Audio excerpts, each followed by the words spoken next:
मायावती का स्टैंड हमेशा क्लियर रहता है आपकी पार्टी और चंद्रशेखर आज़ाद को लेकर, लेकिन आपकी पार्टी का स्टैंड और चंद्रशेखर आज़ाद का स्टैंड मायावती को लेकर क्लियर नहीं होता है। आज बहुजन राजनीति के आधार पर अगर कहूँ तो बहुजनों का एक बड़ा चेहरा जो है भाई चंद्रशेखर आज़ाद के रूप में बहुजन समाज देखता है और हर मुसीबत में भाई चंद्रशेखर आज़ाद और भीम आर्मी को लोग याद करते हैं। तो कहीं ना कहीं वो अपने भाई चंद्रशेखर आज़ाद को अपने सामने चुनौती समझते हैं और कहीं ना कहीं उन लोगों को डर है और उसी वो डर देखने को मिला भी है कि एक नासमझ बालक कहूँगा, क्योंकि जिसे सामाजिक जानकारी होती है, जो ज़मीनी स्तर पर कार्य किया होता है, उस व्यक्ति को पार्टी की जिम्मेदारी, उस व्यक्ति को पार्टी का उत्तराधिकारी बनाना चाहिए था।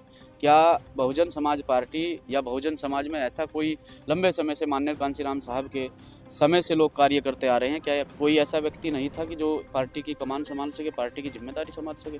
ये पार्टी का पूरी तरह से सौदा किया गया है। साहब कांशीराम साहब की विचारधारा का, उनके आंदोलन का सौदा किया गया है, तब जाकर भाई एडवोकेट चंद्रशेखर आज़ाद ने पार्टी का निर्माण किया। सर किससे लड़ाई रहेगी चंद्रशेखर आजाद को नगीना में? मुझे तो लगता नहीं कोई फाइट में। सर सपा भी यहाँ पर कैंडिडेट उतार रही है। हम पहले नंबर पे हैं। पहले नंबर हमें अपनी जानकारी है और हम अपने बारे में बात करने के लिए आए हैं। तो हमें अपनी जानकारी है और हम पहले नंबर पर हैं। हमारी किसी से कोई फाइट नहीं है, औरों की हमसे फाइट हो सकती है। एक आखिरी सवाल सर, आज़ाद समाज पार्टी भी समाज के लिए काम करती है, बहुजन समाज पार्टी भी आज़ाद समाज के लिए काम करती है, तो एक प्लेटफॉर्म पर ये दोनों पार्टी आज़ाद क्यों नहीं समाज पार्टी धरातल पर जाकर समाज के लिए संघर्ष करती है। हमारे कार्यकर्ताओं पर मुकदमे लगते हैं, लाठियाँ बरसाई जाती हैं, जेल जाते हैं कार्यकर्ता, और बहुजन समाज पार्टी मात्र सोशल मीडिया ट्विटर की लड़ाई लड़ती है। तो ट्विटर की लड़ाई में और ज़मीन की लड़ाई में बहुत अंतर है।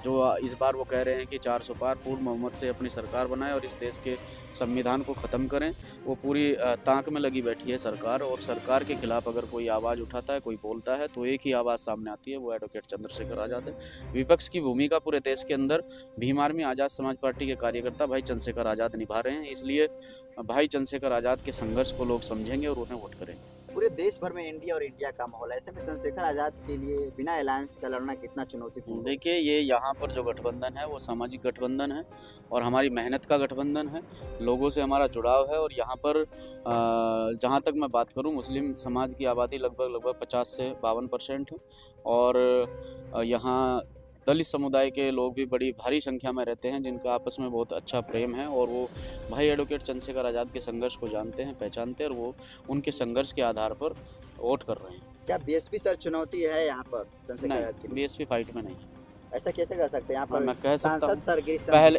गिरीश चंद्र जी सांसद रहे हैं और क्षेत्र में जाकर आप देख सकते हैं किस प्रकार का माहौल है। 5 साल में एक बार भी वो क्षेत्र में जो है किसी के मरने में, जीने में, सुख में, दुख में कहीं भी शरीक नहीं हुए। क्या चंद्रशेखर आजाद के देखा जाता है रैलियों में कहीं जनसभा होती है, भीड़ बहुत अच्छी खासी आती है, लेकिन वोट में क्यों नहीं तब्दील? देखिए, धीरे धीरे वोट में तब्दील हो रहा है। आप राजस्थान का रिजल्ट उठाकर देख लीजिए, वो हमारे ही प्रत्याशी हैं जिन्होंने केतली के सिंबल पर 76,000 वोट हासिल किए हैं और वहाँ बसपा के प्रत्याशी को कुल मात्र 2800 वोट मिले हैं। तो कहाँ फाइट में है?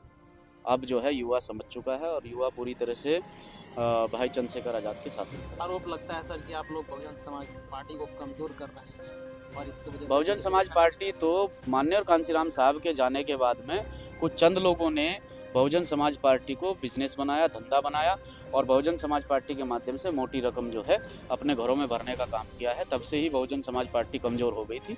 ये तो साहब कांशीराम साहब की बनाई हुई खिचड़ी थी जो अब तक चली।